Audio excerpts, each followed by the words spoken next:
की भटकती हुई आत्मा है जिसे कुछ दिन पहले तुमने मार डाला था।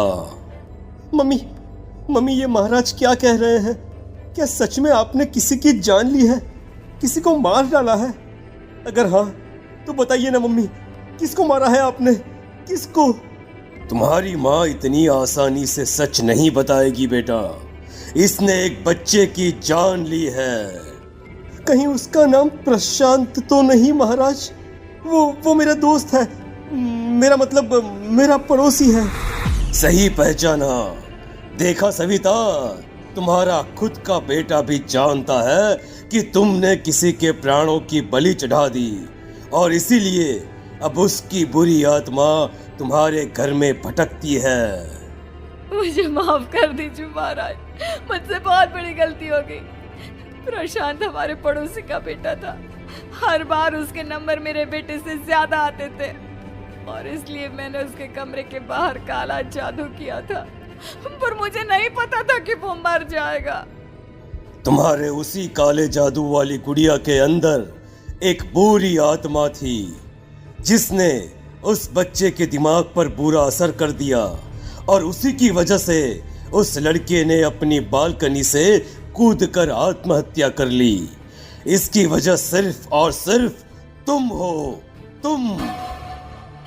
नहीं नहीं महाराज, जो कुछ भी हुआ मुझे नहीं पता था कि प्रशांत अपनी जान दे देगा। प्रशांत की आत्मा इस वक्त तुम्हारे सामने खड़ी है, हमसे बात करना चाहती है। बोलो बोलो, क्या कहना चाहते हो? मैं जीना चाहता था, बड़ा होकर कुछ बनना चाहता था। आपके बेटे से मुझे कोई परेशानी नहीं थी। अरे वो तो मेरा अच्छा दोस्त था। मुझे माफ कर दो बेटा, मुझसे बहुत बड़ी गलती हो गई, मुझे माफ कर दो। माफ करने से मुझे वापस जिंदगी नहीं मिल जाएगी। मेरे माँ बाप आज भी मेरे लिए रोते हैं। आपने मेरे साथ बहुत गलत किया है, बहुत गलत। और तभी अचानक प्रशांत की आत्मा वहां से गायब हो जाती है। सविता जोर जोर से रोने लगती है। सुन लिया तुमने? ये तुम्हारे अपने ही किए हुए पाप हैं जो इस तरह से तुम्हारे सामने आ रहे हैं। माँ, ये आपने अच्छा नहीं किया। सिर्फ 10th बोर्ड के एग्जाम में मैं टॉप कर पाऊँ इसीलिए आपने मेरे दोस्त के ऊपर काला जादू कर दिया। नहीं मम्मी नहीं, अब हम कभी खुश नहीं रह पाएंगे, कभी नहीं। मेरे दोस्त की आत्मा को कभी शांति नहीं मिलेगी मम्मी, कभी नहीं। लेकिन मैंने जो कुछ भी किया सिर्फ तुम्हारे लिए किया। वो लड़का हमेशा फर्स्ट पोजीशन पर आ जाता था और इस वजह से हमेशा तुम्हारे मार्क्स कम पड़ते थे। मैंने तो सिर्फ उस पर एक छोटा सा काला जादू किया था बेटा।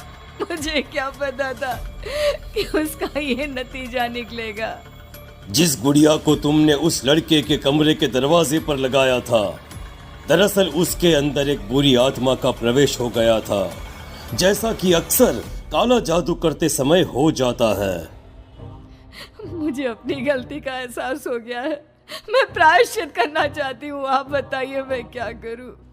प्रशांत के घर जाकर उस काली गुड़िया को वहां से निकालकर यहाँ लेकर आओ। मैं उसे आग में जलाकर राख कर दूंगा और उसके बाद प्रशांत की आत्मा को हमेशा के लिए मुक्ति मिल जाएगी। अगली रात सविता चुपचाप अपने पड़ोसी प्रशांत के घर जाती है। प्रशांत के माँ बाप प्रशांत की मौत के बाद उस घर को छोड़कर हमेशा के लिए वहां से चले गए थे। जैसे ही सविता उस घर के अंदर कदम रखती है, उसका सामना अजीबोगरीब हैवानियत से भरी आवाजों से होने लगता है। ऐसा लग रहा था जैसे कोई बुरी तरह से चीख रहा हो। सविता जैसे ही प्रशांत के कमरे के बाहर पहुंचती है, वहां पर लटकी हुई गुड़िया के शरीर से खून टपकने लगता है। ये क्या हो रहा है?